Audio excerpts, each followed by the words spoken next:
Good day, night, evening, whatever time may be, ladies and gentlemen. This is Silabus. Today we're going to be going through Ascalonian Catacombs Path 1. Now, all of the Ascalonian Catacombs paths will start the same way. You'll be pushed into this room where there is a single graveling breeder. Jump on the coffins to the right.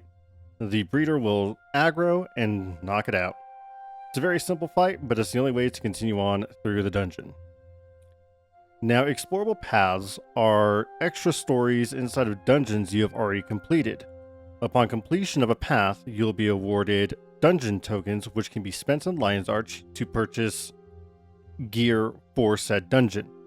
Ascalonian Catacombs has a full weapon set and armor set that is unique to the dungeon.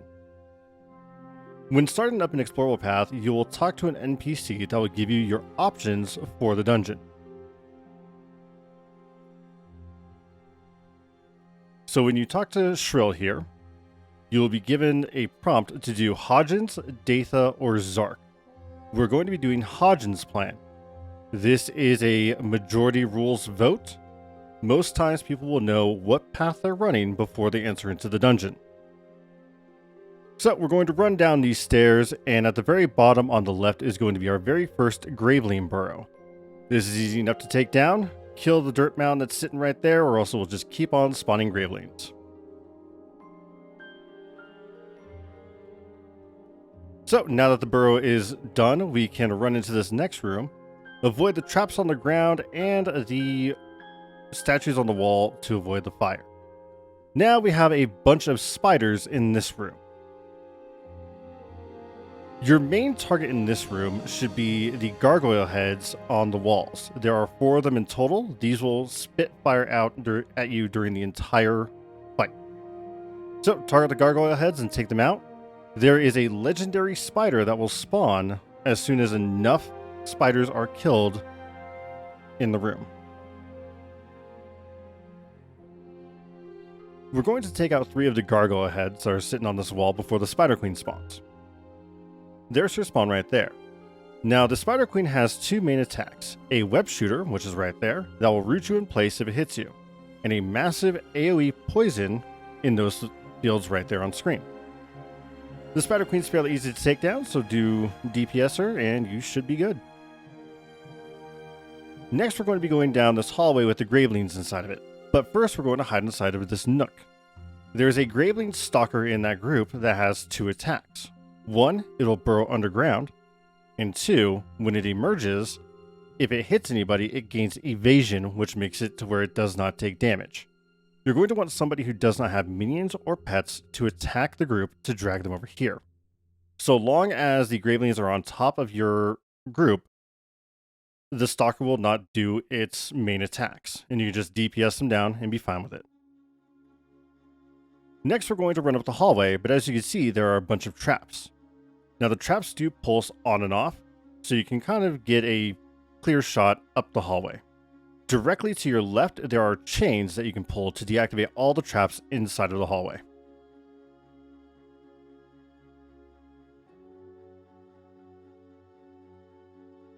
Our next fight is going to be against Kohler. Now, Kohler you want to stack inside of this corner here. Kohler likes to jump around if you face him in the arena that you see him standing in right now. So again, we're having somebody who does not have minions or pets to aggro him, to bring him to this corner, and to keep him right here so we don't have to chase him around the arena.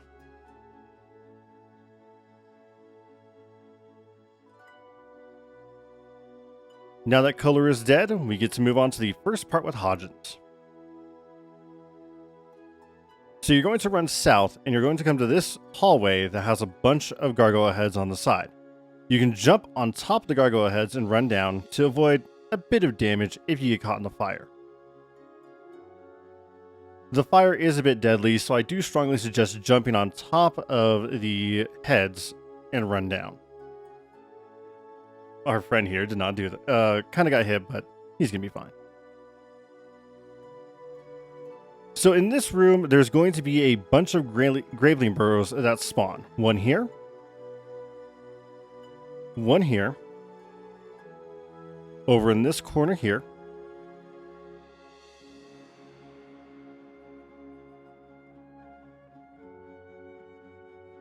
one out in the open by this tree over here,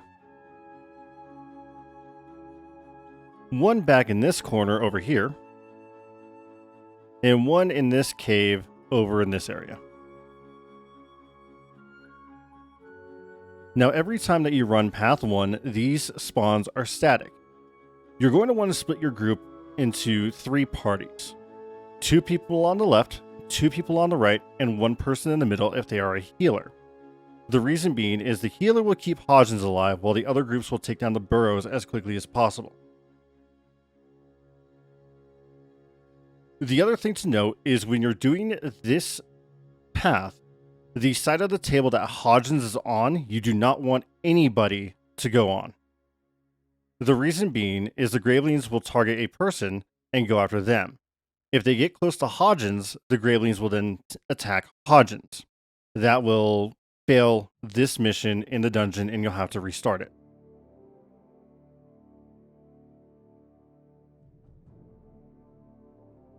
But so long as everybody stays on one side of the table and DPSs the burrows down, this part is actually fairly easy.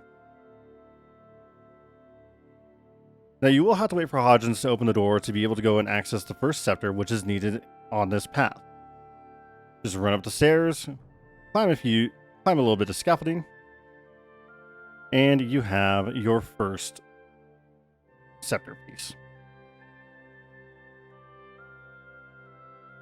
So once you got the scepter, do not forget to grab your chest over here by the door, and then we're actually going to waypoint back to where we fought Kohler.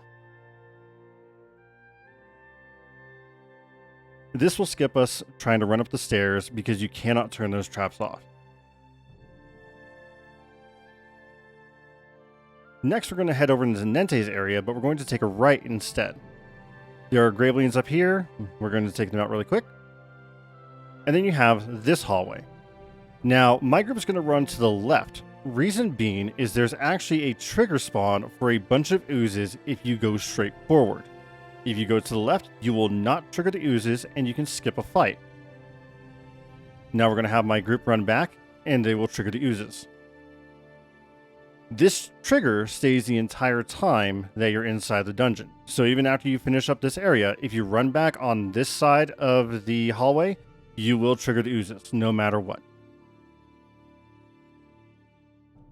Now in this room, Hodgins detects a scepter, but there are no scepters here. The reason being is the Gravelings in the area have broken it into pieces and it is now our task to find them all. There's 5 pieces in total and I'll show you where all 5 are. There's one right here in front of the door.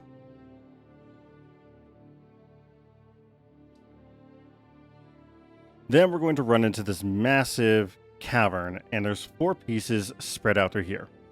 Keep in mind that there are Gravelings in the entire area, so someone with stability will be the best one to send for this. If not, send everybody, save for 1. Another fragment right here. Now these spawns are always static. So anytime you run in this dungeon, they will be right here. You're going to want to leave 1 person behind to talk to Hodgins. Once all 5 scepter pieces are found, you can just instantly turn them in, even if they didn't run into the area. Another scepter here. 1 scepter piece on the far side of the room. And then last but not least, a scepter piece over here by the light.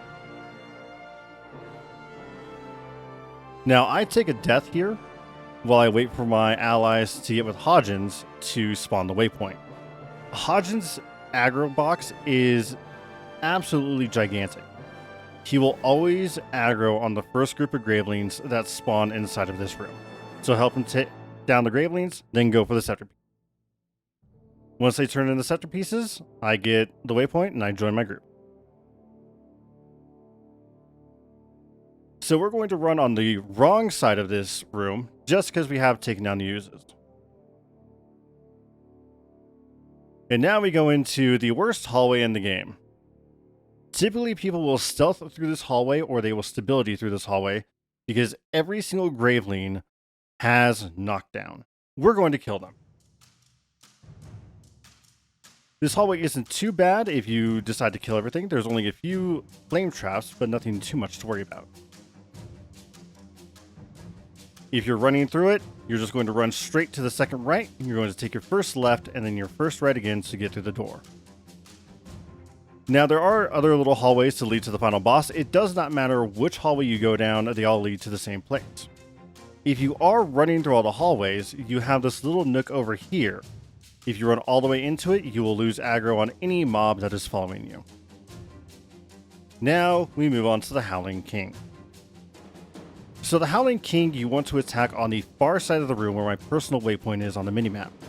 If you can't see where that is, we'll be attacking him in about 2 seconds.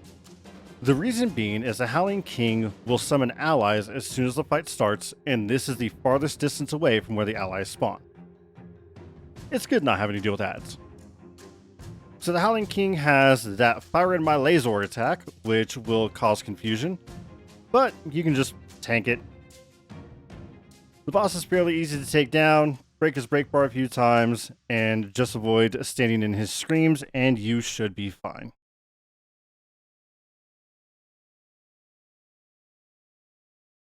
So I do want to thank you for watching Ascalonian Catacombs Path 1. I do also want to say that I am over on Twitch, so do check the links below. Thank you to the wonderful people who helped me out with this video. Their names are up on screen right now. Always a pleasure to run some dungeons with these guys. Like I said with Twitch, if you guys want to come and hang out with me when I stream, please come and join me over there. Other than that, please do the usual YouTube things. Like, comment, subscribe if you enjoyed this stuff. If not, do let me know how I can improve these videos for you all. Other than that, I will get started on Path 2. Do take care. Later.